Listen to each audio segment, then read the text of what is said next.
आज तुम अचानक आकर के सारा ब्लेम रणवीर पे डाल रहे हो, उस समय क्या कर रहे थे? देखिए, माँ बाप की रोने धोने की कहानियां सुना देने से जनता भूल नहीं जाएगी। हाँ, भारत के अंदर फ्रीडम ऑफ स्पीच है, लेकिन तुम बच्चों को गालियां कैसे परोस सकते हो? तुमने खुद ने वीडियो में बोला 8 करोड़ था तुम्हारे पास। स्वेयर टू गॉड, मेरे पास उस टाइम पे टोटल कितना पैसा सेविंग्स में था? Should I tell you? 8 crore रुपए।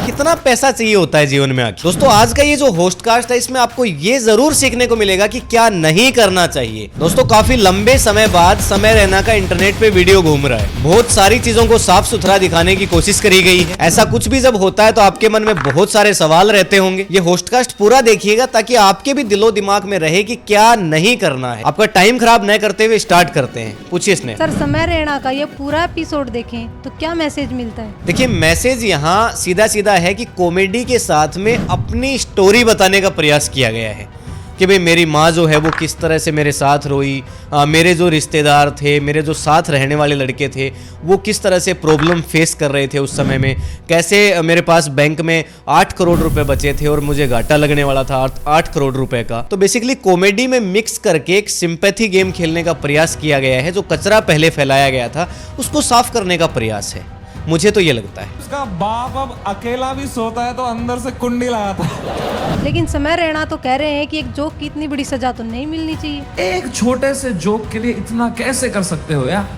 फकिंग ठीक है यार, बोल दिया कुछ बियर बाइसेप्स ने गंदी बात कर दी यार, कौन नहीं करता? देखिए, जोक और अभद्रता में फर्क होता है। ये चीजें बहुत पहले भी उठ चुकी हैं। कपिल शर्मा शो के बारे में बहुत सारी ऐसी चीजें आती हैं कि आप किसी के मोटेपन का मजाक बनाते हैं, किसी रिश्तों का आप मजाक बनाते हैं, या बहुत सारी इस तरह की चीजें आप करते हैं। यहाँ तो सीधा सीधा गाली गलौज चल रहा है। पापा को मैसेज किया रात को 4 बजे, पापा कल आओगे आप शो देखने? थोड़ी गालियां है उसमें, इसलिए शर्म आ रही थी पूछने में। और यूथ में भी कौन, टीनेजर्स आपके शो को देख रहे हैं और वहां आप इस तरह की चीजें कह करके और आप बच जाना चाहते हैं कि भाई हाँ, एक जोक की इतनी बड़ी सजा कैसे मिल सकती है? जी, लेकिन उनका कहना है कि इंडिया में इस समय उससे भी बड़े क्राइम हो रहे हैं। हाँ, लेकिन मैं इस बात से इनकार नहीं कर रहा हूँ कि इंडिया में बिल्कुल इतने बड़े बड़े क्राइम हो रहे हैं और उनको सजा मिलनी चाहिए। ये तो बिल्कुल ठीक बात है कि भारत में इस तरह की चीज़ें कभी ट्रेंड कर जाती हैं तो भारत की ऑडियंस भी बिल्कुल बेवकूफ़ तरह की है, जाकर के कहीं ना कहीं किसी को ट्रोल कर देते, वो चीज़ें हैं। लेकिन फिर भी उनका ये जो बोलना था, जो जिस तरह के जोक्स वहाँ परोसे गए, वो किसी भी तरह से टीनेजर्स के लिए ठीक नहीं है। वो भारत की जनरेशन को कुछ नहीं दे सकते। जी, लेकिन समय ने तो सारा दोष रणवीर इलाहाबादिया पे मंड दिया है। हाँ, देखिए, उस शो में ये कहा गया है कि मैं रणवीर की वजह से इतना परेशान हुआ, अदरवाइज मुझे इस तरह की कभी कोई परेशानी नहीं होती। मैं सब चीजों का ध्यान रख करके चलता था। कभी नहीं चाहता था इस लेवल की कंट्रोवर्सी हो। मैं इतना सेफ खेलता था ये इंटरनेट की गेम, तुम्हें क्या बताऊं। लेकिन वहीं उस शो में एक बात और भी कही गई है कि आपने 4 घंटे का शो जो वहां रिकॉर्ड होता था वो नहीं देखा, आपने केवल 1 घंटे वाला देखा, वो भी एडिट के बाद का। कंट्रोवर्शियल 4 घंटे तो तुमने कभी देखे ही नहीं, क्योंकि उस शो में कोई स्क्रिप्ट ही नहीं थी, कोई भी कुछ भी बोल देता था। तो इसका मतलब ये जो शो जो बना रहा था समय रैना, तो क्या उसको ये सारी चीजें पता नहीं थी कि मैं किसको बुला करके क्या बुलवा रहा हूँ? जी, क्योंकि ऐसा तो है नहीं कि रणवीर इलाहाबादी अपनी मर्जी से वहां चला गया था और ये तो स्पेशली वो बोलने ही गया था। जब इस तरह का माहौल एक आप क्रिएट करते हो 10 लोगों को बिठा करके कि भाई हाँ, सबको एक दूसरे को गालियां देनी है, और जब वो गालियां विशेष रूप से टीनेजर्स के मोबाइल फोन तक जाने वाली, तो ये तो पूरा आपने प्लान करके किया है। इसमें आप किसी दूसरे को दोष देकर के सिंपैथी क्यों लेना चाह रहे हो? जी, लेकिन वो कह रहे हैं कि रणवीर इसके लिए ज्यादा जिम्मेदार है। हाँ, देखिए, रणवीर इलाहाबादी या बियर बाइसेप्स जिनका चैनल है, वो तो बेसिकली खुद पॉडकास्ट करते हैं, पॉलिटिशियंस के पॉडकास्ट करते हैं, जो सेंट साधु होते हैं उनके पॉडकास्ट करते हैं, बहुत सारे सेलिब्रिटीज उनके पास आते हैं।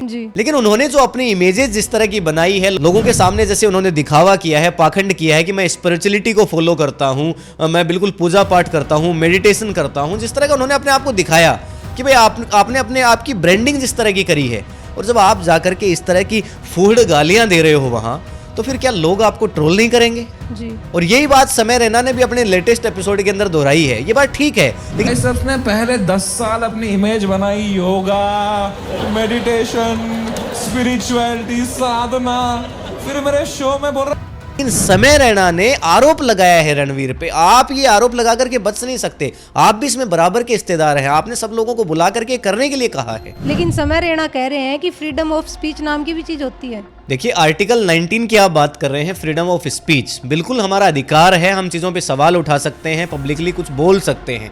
लेकिन फ्रीडम ऑफ स्पीच का मतलब ये है कि जब हम जो समाज में गलत हो रहा है, किसी गरीब पर अत्याचार हो रहा है, कुछ हद तक स्टैंड अप कॉमेडी भी इसके अंदर इंक्लूडेड है, लेकिन किसी को जाकर के पर्सनली उस वीडियो के अंदर उन्होंने बोला क्या था वो आप देखिए। और इनफैक्ट जो अभी इनका लेटेस्ट जो आया है समय रैना का, उस एपिसोड को आप पब्लिकली क्या फैमिली के साथ बैठ करके देख सकते हैं, उसको भी आप फैमिली के साथ बैठ करके नहीं देख पाएंगे। तो ये किस तरह का फ्रीडम ऑफ स्पीच है और कैसी आप बात कर रहे हैं? खाली अपनी पूरी की ताकत लगा रहा था यहाँ से, ये आर्ट फॉर्म का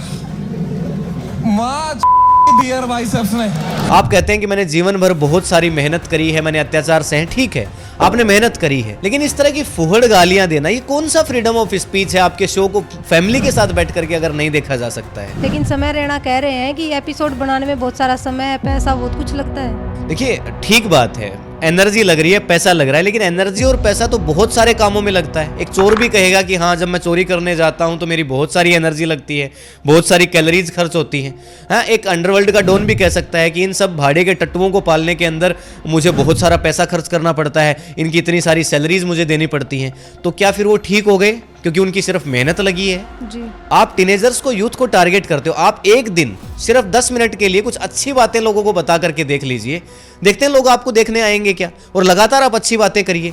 आप ये गालियां दे करके टीनेजर्स को अट्रैक्ट करते हैं, उनके माइंड को वॉश कर रहे हैं आप, और ताकि वो भी समाज के अंदर, सोसाइटी में ऐसी हरकतें करना स्टार्ट कर दे। और इनफैक्ट हो भी रहा है ऐसा। ये गालियां वालियां आजकल बहुत लाइटली लेने लग गए हैं बच्चे। तो कहीं ना कहीं मैं मानता हूं कि इस तरह के लोग वहां जिम्मेदार हैं। समय रैना ने खुद को और मीडिया को, दोनों को एक जैसा बताया है।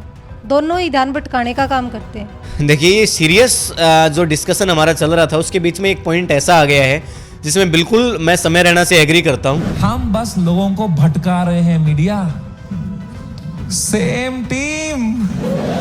देखिए, बिल्कुल ठीक कह रहे हैं वो कि वो दोनों का काम है एक जैसा ही। आजकल का जो गोदी मीडिया है वो भी जो लोगों का ध्यान भटकाने का काम ही कर रहा है। जो एक्चुअल मुद्दे हैं उनके ऊपर सवाल नहीं पूछ रहे हैं। और बिल्कुल समय रैना भी वही कर रहे हैं, लोगों का ध्यान भटकाने का काम, लोगों को इंटरटेन कर रहे हैं। ठीक है जी। लेकिन बस बात इतनी सी है कि इंटरटेन करें, लेकिन इस तरह के वर्डिंग का यूज न करें। लोगों को हंसाने का काम तो चार्ली चैपलिन भी करते थे, लेकिन इस तरह की फोड़ता नहीं थी कॉमेडी में, जो कि आज आ गई है। जी। लेकिन क्या सच में ये जो कितना बड़ा क्राइम था कि सीएम तक ने एफआईआर दर्ज करवाई उनके खिलाफ? देखिए, बहुत सारे मुद्दे हैं इस देश के अंदर जिन पे हम डेली बात करते रहते हैं। पॉलिटिशियंस भ्रष्ट हैं, नो डाउट। जब धर्म की बात आती है तो सभी ग्रैब करना चाहते हैं कि ज़्यादा से ज़्यादा लोगों का अटेंशन और वोट्स उनको ग्रैब कर लिया जाए। जी। ये दिखाया जाए कि देखिए, हम हिंदू धर्म और हमारे कल्चर के कितने बड़े रक्षक हैं। जी। लेकिन उन्हीं सीएम के स्टेट में इतने सारे अपराध होते हैं, रेप होते हैं, चोरियां होती हैं, डकैतियां होती हैं, कितनी सारी चीजें होती हैं। बिल्कुल ठीक बात है कि उनके कानों तक जूं तक नहीं रेंगती। जी। रोजाना इतने बड़े बड़े हत्या तक के मामले सामने आते हैं, ब्रूटल हत्याएं होती हैं, लेकिन फिर भी कोई सवाल नहीं है, कोई एफआईआर नहीं है। ये बात तो जग जाहिर है, जब एक लड्डू फूटता है तो सभी उसमें अपना हिस्सा मांगने आ जाते हैं। तो एक मौका समय रैना ने उनको दिया, और जिसके चलते वो सभी लोग एक तरह से अपने अपने हिस्से की जो पब्लिसिटी है वो लेने के लिए आ गए। जी। इसमें मैं ये नहीं कह रहा कि सीएम ने बहुत अच्छा काम कर दिया या अभिव्यक्ति, इसकी भी कोई मर्यादाएं है। हमारे समाज में हमने अश्लीलता के भी कुछ नियम तैयार किए हैं। अगर उनको कोई पार करता है तो ये बहुत गलत बात है।